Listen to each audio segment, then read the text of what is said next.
What's up, guys? Your boy Benny. I've been married for 7 years. I consider it a happy marriage. We have a bunch of kids and, happy little life, okay? Living out the American dream over here, all right? Just trying to do my part and make sure that we carry on. Part of the reason why my wife and I have been able to carry on is because we are able to communicate. Even if I'm late for like dinner or if I have to work, dude, you got to be on the text or the call with your wife. And you got to be able to let them know logistics of things. It's so simple how to actually carry forward a healthy relationship. Communication, like letting people know, expectation setting. These are like just the basic core tenets of having a relationship work. Now, that carries over into the business that we're running, or like doing your taxes, or like making sure that you don't go to jail when like a police officer pulls you over. You must be willing and able to communicate correctly in these circumstances. Because if you don't communicate correctly, something bad might actually happen, right? You may go to jail or something even worse. Now, these are like just the normal rolling through life situations, right? I'm late for dinner, or you get a traffic stop, or you got to call your bank. But how much more important is it when the president is giving a speech and there's a gunman on the rooftop with a firearm and he's scoping the guy out? Like, you would assume that communication then is like a lot more important. But shockingly, we've learned that while a legitimate psychotic threat that everybody knew was a threat, and everybody from the ground, everyone was taking their phones and filming him, right? He's got a gun, they were saying. The Secret Service didn't know. Because the Secret Service didn't have radio communications. I have more communications in my studio with my team than the Secret Service has protecting President Trump. What the hell is that about? We learned this from the new acting director of the Secret Service, a guy named Ronald Rowe. This guy's a Democrat partisan hack. He's somebody who's worked for Democrats. He's a nightmare. And he's also a guy who has personally signed off on making sure that Donald Trump is as unsafe as possible when he's on the road giving speeches. Acting Secret Service director admits more staggering failures from the Donald Trump assassination, and reveals that if anyone was fired, no one was fired. Don't hold your breath. Some of the staggering failures was that, this is amazing, the Secret Service had no idea until Trump was shot that there was a gunman on the roof. The reason why is because they had no communication with any of the law enforcement teams that were hunting down the gunman. This is insanity. Here we go, ladies and gentlemen. This is the big takeaway line. At 6 p.m., former President Trump took the stage to begin remarks. And based on what I know right now, neither the Secret Service counter-sniper teams nor members of the former president's security detail had any knowledge that there was a man on the roof of the AGR building with a firearm. It is my understanding that personnel were not aware the assailant had a firearm until they heard gunshots. Oh, good. Is this the right way to run your organization? Is this smart? Local and state law enforcement officials aren't on the same radio network as the Secret Service agents. Trump's service detail, Rowe said, was operating under the assumption, last bit of information they received, that there was an issue with the locals were working at 3 o'clock, he said, using a clock directional cue. That's a bit of information that we had, nothing about a weapon. Apparently, these agents had to text each other. They weren't even on radio. And all of this information had to go through like a field office before the officers could get the information. We have footage of crooks being surrounded on the rooftop.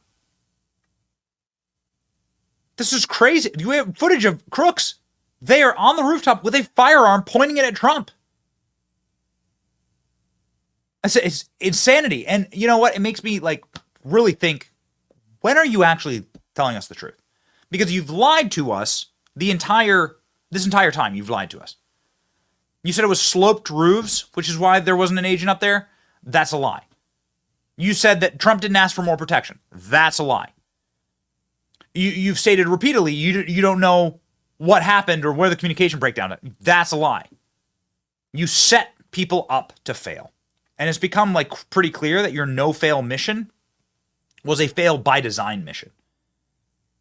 Again, the question that we have to ask is, why wasn't the sniper team, so for all the other failures, why wasn't the sniper team that had this shot of Crooks? This is the rooftop that Crooks sat on and shot Trump, right?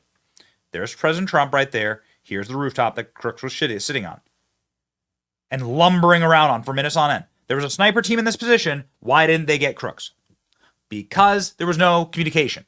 Secret Service couldn't talk to them. They couldn't talk to Secret Service. And because of that, because there was no command and control of any of the situation, apparently the snipers weren't even in this position at the time. It's maddening.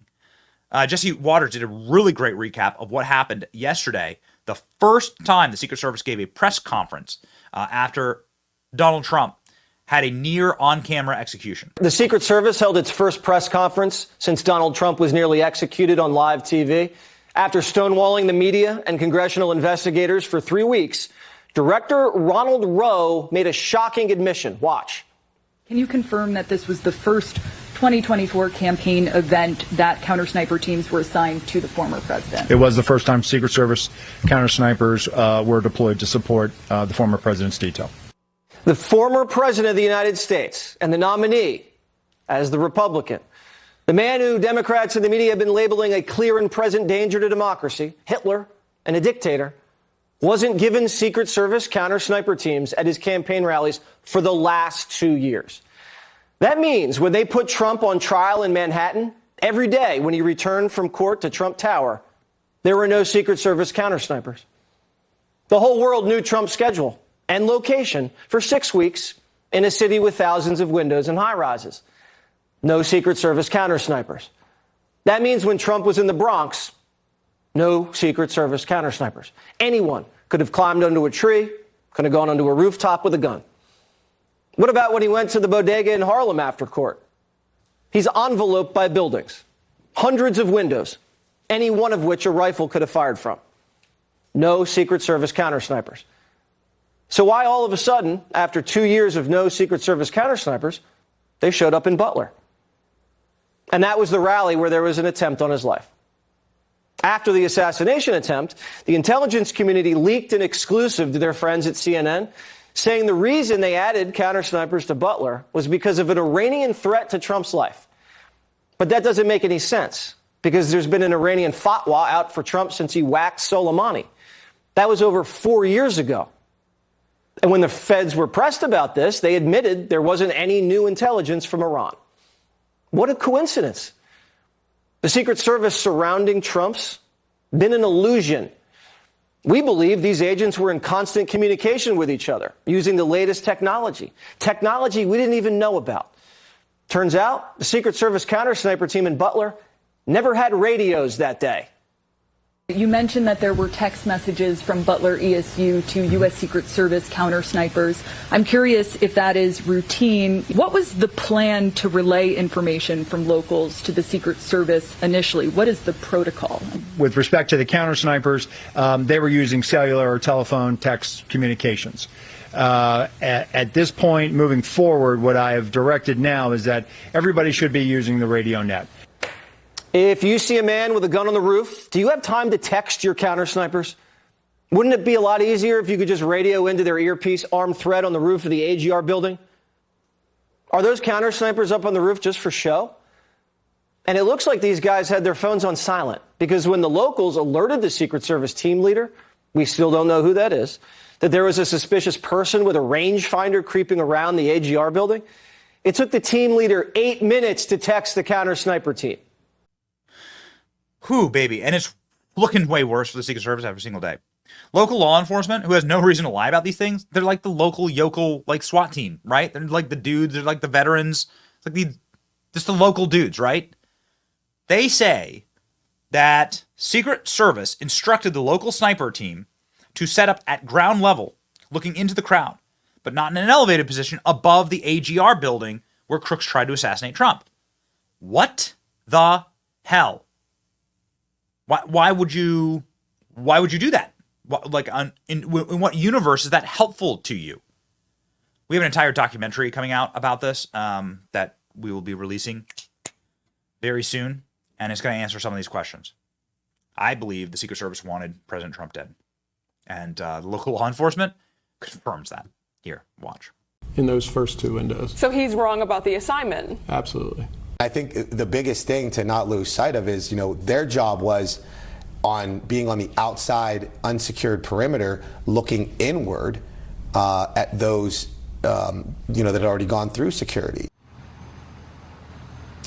The local officials told Fox this was the view their two snipers had. You can see this is a different warehouse window than the one Rowe pointed to, and the vantage point is at the ground level looking into the crowd and not onto the roof.